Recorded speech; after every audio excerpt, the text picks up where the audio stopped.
Thank you, Betty. It's so rewarding to be a part of a company that truly invests in its teams. And like you said, anyone who might want to learn about working at Pizza Hut should visit our career site at jobs.pizzahut.com. Next up, I'm honored and elated to introduce Christy Lockett, Pizza Hut Chief People Officer, joining us live to share her story and introduce our next keynote speaker. Christy, welcome.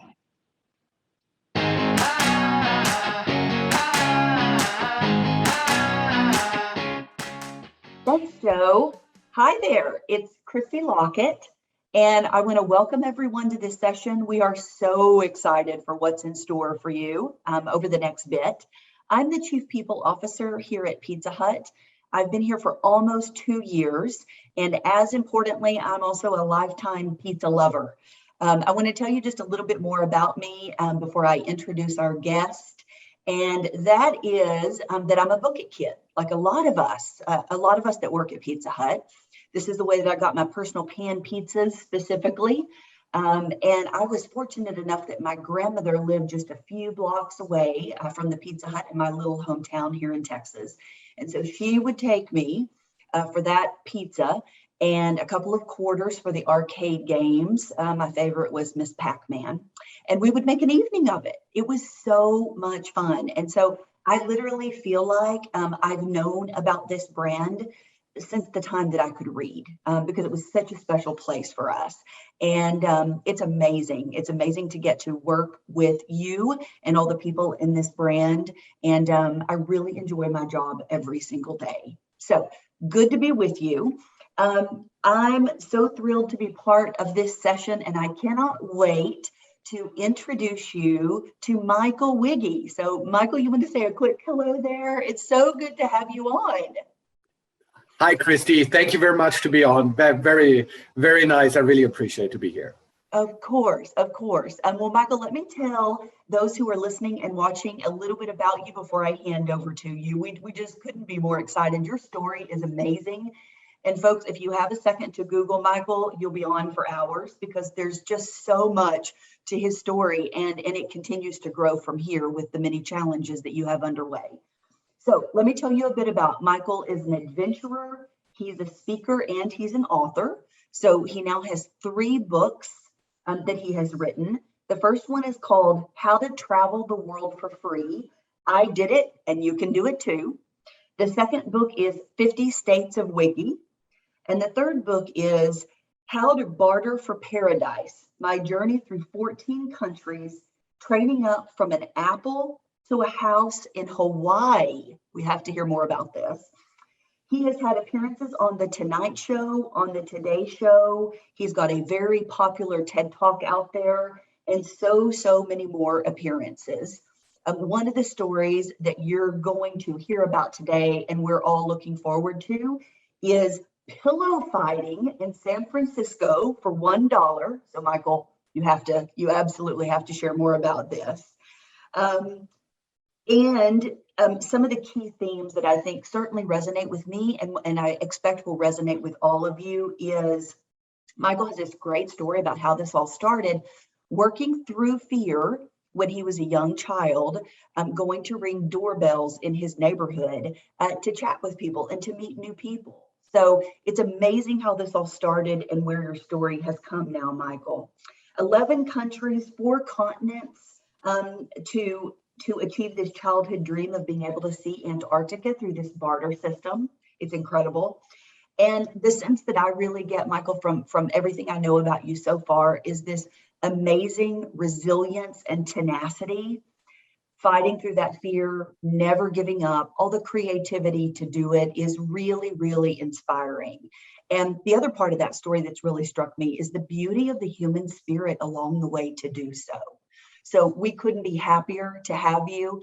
I'm delighted to turn the microphone, so to speak, over to you. And Michael, we'd love to know more about your story. Welcome. Thank you very much, Christy, for that great introduction. And yes, welcome to everyone here to Pathway to Possibilities. So basically, I want to bring you back to my childhood, 1983. So as you can see here, I was like 7 years old, and it was the first day, to go to elementary school. And I was back in Germany. So I was born and raised in Germany, and I lived there the first 35 years of my life. So being this, young kid, in that small town in Germany, things were pretty beautiful there, but there was a bit of a challenge. I had a stutter. And with a stutter, as you can imagine, when you're a child, things can be pretty challenging sometimes, especially when you go, when you start elementary school and you have a stutter, things are a bit more challenging than for the other kids. So, but luckily, I had this neighbor friend, also same age. We were both 7, 8 years old. And we were here, and you see these beautiful houses in that cute town back in Germany. So, somehow we were, looking at all our neighboring houses, and we were getting into this game. So my friend was kind of like, offering me to ring at one of the doors, as like kind of like a challenge. She's like, look, you cannot do it. And I was like, well, if you say I cannot do it, then I can do it, and I want to do it. So we were competing. Who is brave enough to go just to one of these neighboring houses and ring the bell? We didn't know who is there. It could be a grandmother inviting us for some sweets or chocolate drink. It could be anyone else. So this was pretty much a challenge. And when you have a stutter, well, it is something that is not so easy to do. But the first time it took, I think, as I remember, hours for me to really go to that door and ring at that door. And I was scared. I was really scared. Oh my God, whoever is going to open the door, what's going to happen? I have to talk, and so on. But things were pretty fine. There was this lady, and she was like, oh my God, you guys get some sweets, and I'm happy you introduced yourself here in the neighborhood. That's really, really sweet. And so this game went on for weeks. And it was getting easier and easier to go to all these houses and ring at their door. Day by day, from what I remember, we both overcame the challenges and our fear to play this game. So weeks in, it was kind of an easy thing. We just went to, whatever house was left in the neighborhood, and we introduced ourselves. Hey, we are the neighbor kids. We just wanted to say hi. And things were pretty easy. And we collected many sweets, just so you know, many sweets and many chocolates. So the great side effect of this game was that I overcame the stutter. And everyone was wondering, my parents were wondering, like, how did this happen? So I grew up, and I became a teenager, like 10 years in, and I went to this high school here in our small town. And as you see, the high school isn't the prettiest of all high schools. So it was something, well, to look forward to start a career or do something after high school. Yeah, and one thing I remembered from that childhood game was, well, I want to do something outside the box. Yeah, and I thought, like, what could I do after high school that's really exciting me and that's kind of challenging me as well? And at that time, it was like the late 1990s. MTV was really big here in America, but also in Europe. MTV was a very big youth music television. And I wanted to become a reporter there. So I went to an audition, and, well, probably some luck and some ambition as well, I got the job as a comedic reporter for MTV Europe. So my job from now on for a couple of years was to interview celebrities. Celebrities from the US, celebrities from Europe. And it was never a straightforward interview. The angle was always that I, as a reporter, had to face a challenge. I had to face my fears or face the feeling of embarrassment. So basically, as you see here, this is a celebrity on the red carpet. I had to do something out of the box, which is kind of, kind of a challenge to do. So I want to give you an example. Like, I met Angelina Jolie on a red carpet event for her latest movie at that time in Germany, Berlin. And the challenge I had to face was to shake her hands, introduce myself, but to shake her hands for at least 60 seconds. 1-minute handshake. And while doing so, basically kind of talking and asking her questions, but not giving her back her hand. So as you can imagine, this is kind of something you really have to overcome feelings of embarrassment, or even fear of conflict. What could happen if you shake Angelina Jolie's hand for about a minute? Now, this can be kind of scary. You never know who is around there and who wouldn't like that. So Angelina loved it. She was laughing, and I made it to a minute. So another example, Will Smith. So basically, I did this interview with Will Smith for his latest movie at that time, I, Robot. But again, it was not about the interview. It was about the challenge I had to face. So here, the challenge was MTV gave me a couple of words and a couple of gestures I had to build into the interview so that he as the celebrity being interviewed doesn't figure out that I'm in this game myself. So, for example, one of the words was tomato soup. So you put in tomato soup, and it has to fit into the context, which is pretty difficult in a movie that talks about robots. So in the end, he figured out. So this was my life for a couple of years. And here another one. So I went to the UK, to the Buckingham Palace, and they had a celebration. And I was invited as the reporter of MTV to go into the Buckingham Palace and meet Prince William, Prince Harry, and even the Queen. But to turn this into a challenge, I had to dress up as the granddad of the Queen, as you can see here. So things were pretty interesting when I went into the palace and everyone saw me dressed up as this king. So pretty interesting lifestyle for a couple of years in my 20s. And then I turned this into travel adventures. So this is a travel I had to, as you see, being blindfolded, wearing a sleeping mask and travel Europe. So it's very challenging if you cannot use your eyesight to travel to the Eiffel Tower in Paris. You need to really work hard on your senses to really make things happen. Ask for help, become a great networker to really make it without any dangers. So after all these things, I felt like, I want to do another challenge. I want to do something big that's really inspiring me. And that's also, that I'm facing my own challenges. So developing in embracing change, in self-motivation, in resilience, and all these other soft skills. So how to travel the world for free. I'm a passionate traveler, and I was wondering, is it possible to travel the world from Berlin, Germany to Antarctica without any money? And I thought about doing this outside the box. Pillow fighting was one idea. Could I pillow fight people along the way and maybe get my train rides and maybe other food and accommodation financed by all these activities? So I went on this trip, and here leaving Berlin without any money. And the first feeling again was fear. Like, oh my God, should I really do this? What if?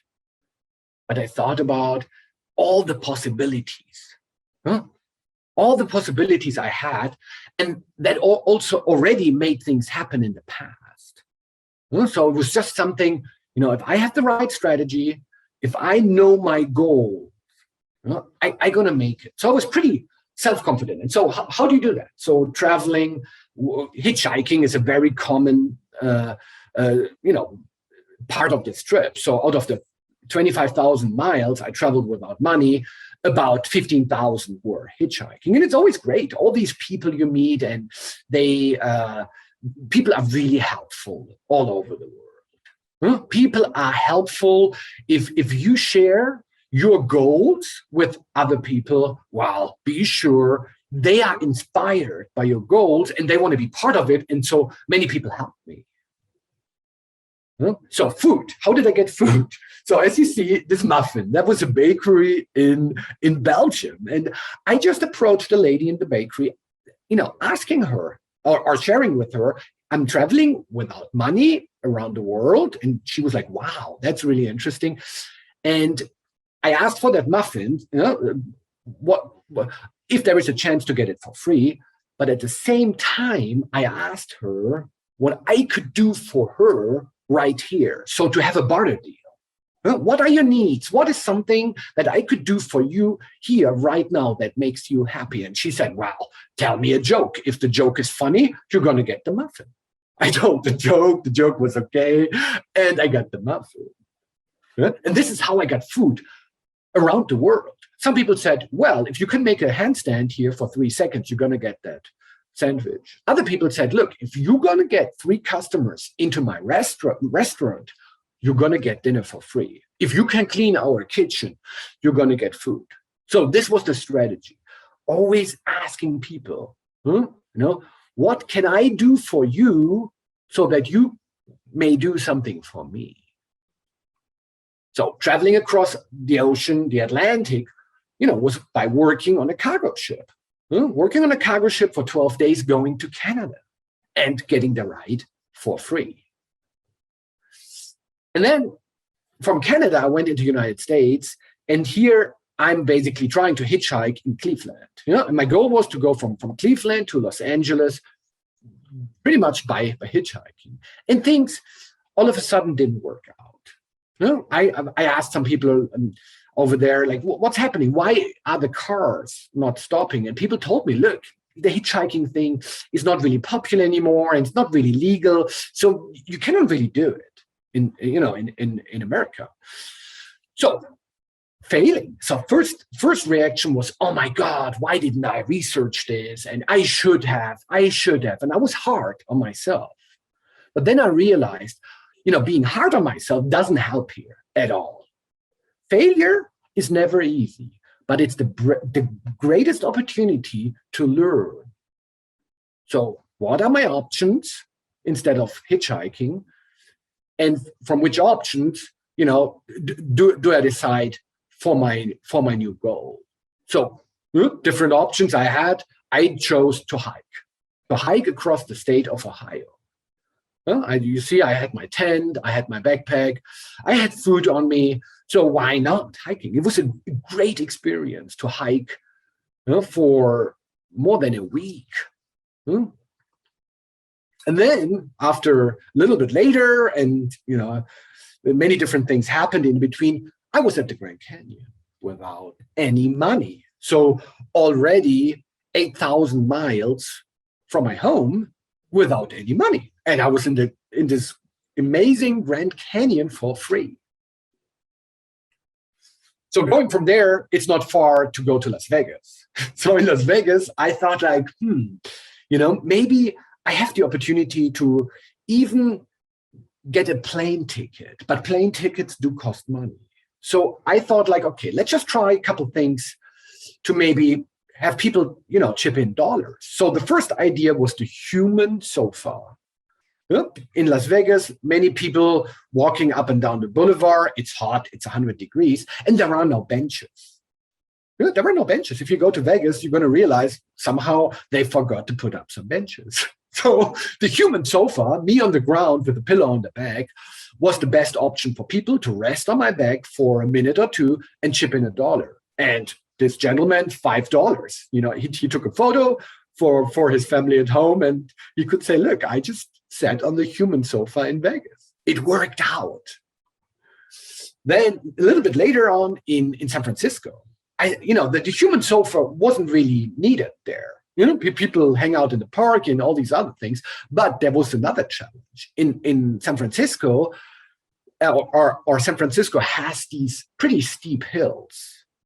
People kind of have a hard time to go up these hills. They're really, really steep. So, let's just offer the service of the hill helper.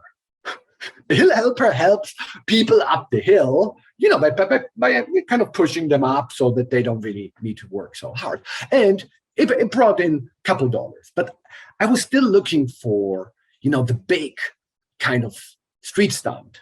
And I looked at the people in San Francisco, many people offering these, like playing the guitar in the park and they get some money, or doing some magic tricks. So I tried both of them. And this is the interesting part. So I tried to, making some music. I tried being doing some magic tricks there. And it didn't really work out. You know why it didn't work out? Because I was just a copy of people who were better than me. Huh? And so, no one really chipped in money. So I realized, yes, I need to keep my style of having my own ideas. The human sofa was my unique idea. The hill helper was my idea. So the next one was, as you can see here, pillow fighting. That was I've heard it before, but no one in San Francisco was pillow fighting. So I offered pillow fighting for $1. People could pillow fight me, relieve some stress, chip in $1. Did it work? Well, check this out. First of all, that was the first client. Let's call him the client. $1. And then 10 minutes later, well, as you can see, 50 people were lining up. Everyone wanted to pillow fight me. A couple of days later, I had $300 and I could buy a plane ticket to Costa Rica. So it worked. Pillow fighting worked, to get a plane ticket for free. So being now in Latin America was great. And I traveled across South America. Many, many things happened, but always going by the barter system and always developing new ideas and following my dreams.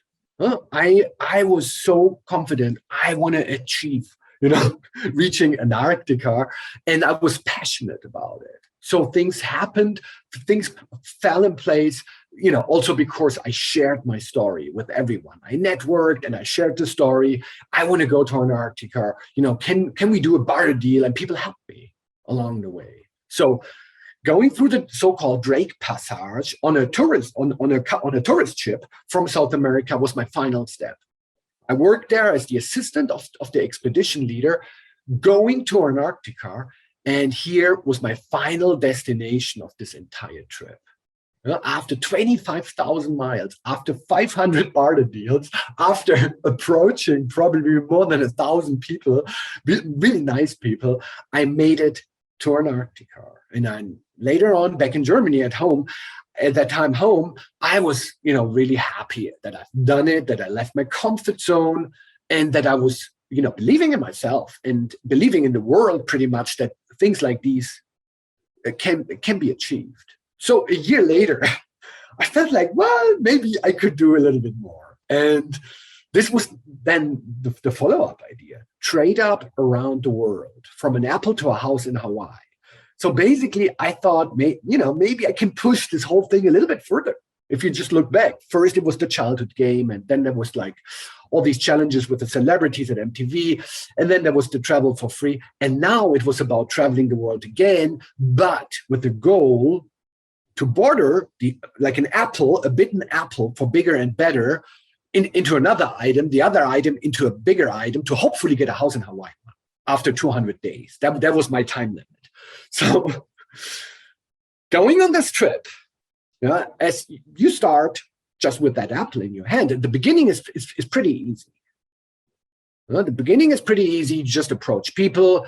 And again, the way it works is like you just share your story, really authentic with the pedestrians, like with the people you approach. Like they ask you, why are you doing that? It's like, well, this is my childhood dream. I always dreamt about maybe having a little house in Hawaii. And it's true. When I was a child, back in the 80s in Germany, I already had this huge wallpaper of Hawaii in my room. And this was my dream. And people got really inspired by hearing that. And they wanted to be part of it. So the beginning is still pretty easy. People, trade the apple for a book, the book for maybe, something bigger, some food, and then maybe you get a bicycle. And then after the bicycle, I got, at one stage, this lawnmower.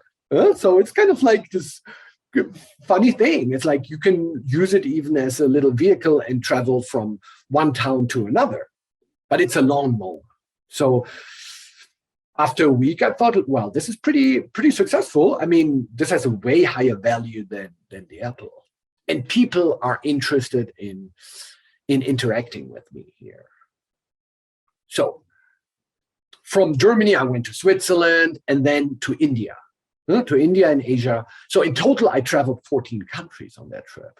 So in India, to really barter these items for more and more valuable items, I had to have more strategies. So as you can see here, this is like a so-called tuk-tuk, a three-wheeler motorized taxi. In India, you find 1 million of them. And so this was my goal. So I didn't just approach people like, hey, I want to barter. I approached people saying like, look, this is what I have, and I want to barter, a tuk-tuk. Although the tuk-tuk has a higher value, but I shared this locally with everyone. I shared the goal. I'm going for a tuk-tuk. Why? Because I have that dream. I want to barter, at the end of the year, a house in Hawaii. And the same, people were thrilled. They were excited. They helped me. They connected me, and they helped me building up my network locally, but also internationally on social media. So my social media grew. It's exploded. From 10,000, 30,000 people, even more. So people on social media could support me and say, hey, I know this person, and this person owns, I know in India, a tuk-tuk, and, I'm going to help you getting in touch with that person. So when I met this gentleman who owns this tuk-tuk, he just said, okay, pretty awesome, but my tuk-tuk has a much higher value than what you're going to offer me here. So what's the deal? And I asked them the same than in the travel without money around the world. What is your need? How can I help you? What additional value can I give you to this deal? And same than in the other story, I always got an answer. So the gentleman said, well, no, I need a marketing video for my yoga center here. And I'm a filmmaker. So I said, okay, give me 2 days. I produce a marketing video, put it online. And if you're happy, we're going to have a deal. And that's how it worked out. So I got this tuk-tuk. And then, it's an old tuk-tuk, as you can see.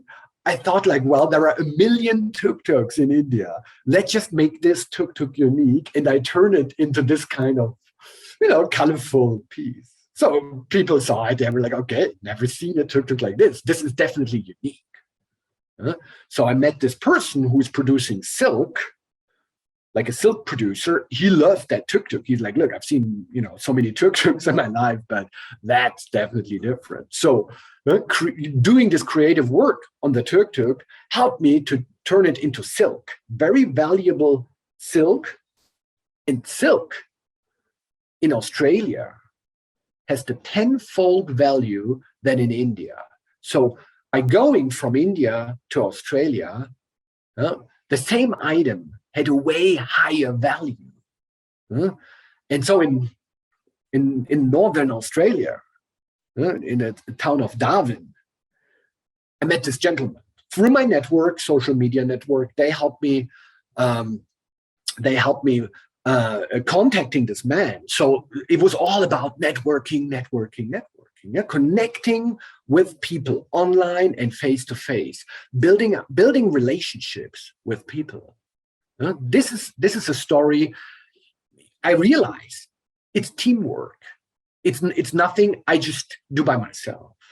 So I met this gentleman, and he had this painting in Australia, really valuable painting. And he said, look, I'm gonna take your silk, but again, same story. My painting has a higher value than your silk. So I need to ask you for an additional challenge. And I was okay.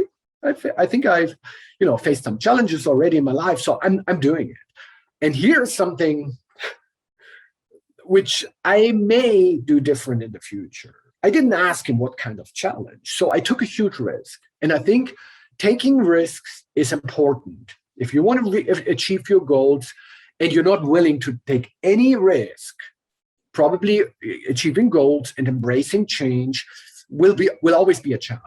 But on the other side, we sometimes need to calculate risks to a certain extent. And here I didn't ask him what kind of challenge. And now you're going to see the video. It's real.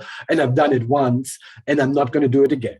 All right. So as you can see, well, the crocodile is real. And I was feeding this crocodile. that was his challenge. He wanted me to see, he wanted to see if I would do it and feed that crocodile. So everything worked out. I fed the crocodile. Crocodile was happy. And well, I would not do it again. So done it once. Everything worked out, but I would not think of doing this ever again. So this is something about risks. There is no right and no wrong, but going through life, we all have to take calculated risks at a certain level. So I got this painting. This was an Aboriginalist painting. High value, more than $5,000 value. Just imagine. This was like, wow, there was a big thing. There was really a big thing. So with this painting, crocodile painting, I traveled. I met a very famous billionaire, Jim Rogers, American billionaire, very famous person you see on CNN all the time. How could I approach him? I just sent out emails to all possible billionaires I could find on the internet. So 3 days I was sitting in this room just researching billionaires. And a billionaire is a person who owns 1,000 times a million at least. So Jim Rogers lives in Singapore, and he was like, look, we have something in common. You're an adventurer and I'm an adventurer. So he wrote books about traveling the world and all these things. So after he got really rich really early. So we had a connection. And this is very interesting. To connect to people, it's always important to look at the similarities. What do we have in common? So Jim Rogers, a billionaire, me not a billionaire, but both of us being adventurers. So I just went to his house and we did a barter deal. So he gave me 3 ounces of gold and 3 ounces of silver for my item. It was incredible being in this billionaire's house and doing this trade. So from there, many other barter deals happened, and I want to jump to New York City. So at the end of this trip, I traveled in the United States. First New York, then San Francisco, and then Hawaii. And as you can see, well, here in New York City, I had pretty valuable items already. To make it from these valuable items to the house in Hawaii, it's very important, to connect to people emotionally. So I felt like, I was thinking, how can I connect to all these people in New York emotionally? And I remembered in my childhood, back in Germany, I always watched Batman. It was always Batman in Gotham City, and Gotham City was somehow New York, wasn't it? I mean, it was like, well, somehow Gotham City must be New York. So the whole superhero story is something I felt I can connect to people. So I dressed up as Barter Man, getting this Flash costume and changing it to Barter Man, the superhero who barters. And this changed the game. People were excited. People on the street were talking to me. They wanted to know what's happening. What is Barter Man doing here? And people shared it on social media. Barter Man is in New York City. Barter Man is in New York City. And then CBS Radio picked this up and interviewed me or Barter Man about, his goal. Then after the CBS Radio interview, a late night TV show in the Bay Area, got their attention on Barter Man, and they invited me. So I was all of a sudden in this late night TV show, in the Bay Area, broadcasting to Northern California, and people could kind of call in, write emails, and barter with Barter Man. So being on that TV show dressed as Barter Man was pretty unbelievable, but it happened. It happened by sharing my idea. I want to achieve the house in Hawaii. All of a sudden, it seemed like everything is possible.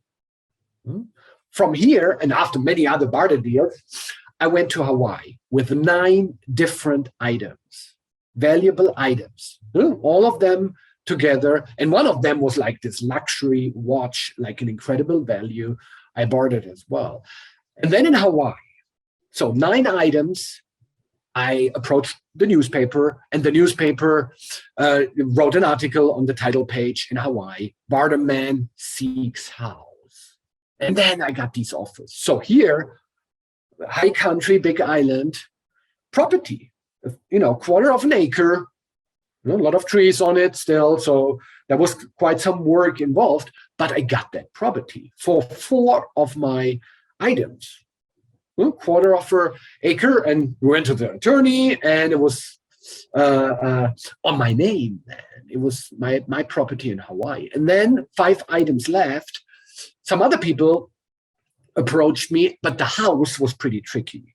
A house in Hawaii, that is a big thing. So I couldn't really find a house, but someone was making these tiny homes built on trucks. So I bartered that tiny home, and we got it on that property. And now all the neighbors, again, community, networking, they were asking, what's happening here? What's happening here? Why is this tiny home here? And what is the whole deal? And I told them about my dream and my goal to finally make it to a house in Hawaii. And they all came together and helped building this house and adjusting this house to make it bigger. And later on, people who read the book, they were going on vacation to Hawaii for free, to stay in the house, and they even made the whole house bigger. So this was like the growing dream. 2 years later, unfortunately, there had been a winter storm, and the house was gone. The property is still there, used by all the neighbors. And I went back home at that time. And, despite the home or the house not being there a little bit later, I still, got a huge value out of this trip, by learning on resilience, by connecting to people, by understanding how helpful people are in the world, by learning how to motivate myself and face my challenges, face myself every single day, leave the comfort zone. And that was great. So I thought well, this is it. And pretty happy. I've done this. And all of a sudden my phone rang. And it was Jay Leno from the Tonight Show. So Jay Leno was the anchor on the Tonight Show before Jimmy Fallon took over the show. So basically he called me and he's like, look, I'm going to have a show in 2 days. Do you mind flying from Europe to Los Angeles? Being a guest in my show, I heard about all your stories and your challenges. But you're not going to be on your own there, because I invited Katy Perry as well. Do you mind that you're going to be interviewed together with Katy Perry? And I said, well, that's okay. That's okay. I think I'm already on the plane. So on the Tonight Show, it was a great night. First on the Today Show, then on the Tonight Show, and really sharing my story here in the United States. And then this followed, by getting the residency for the United States. So as a European person, you cannot just move to America and live and work there. So you need a residency for the country. So by doing all these things, all of a sudden, by surprise, I got that. I moved to the United States. And since then, I've been living in Colorado and doing my motivational business here in the US, but also, back in Europe. So many opportunities open up. And to find your path to opportunities, I would always raise 2 questions. First of all, what are actually my dreams? What are my dreams? What are my goals and dreams? And then the second one, how am I going to get there? And then many possibilities usually appear, step by step. Thank you very much for listening. I really appreciate everyone being here today, and have an amazing day. Thank you very much. Thank you.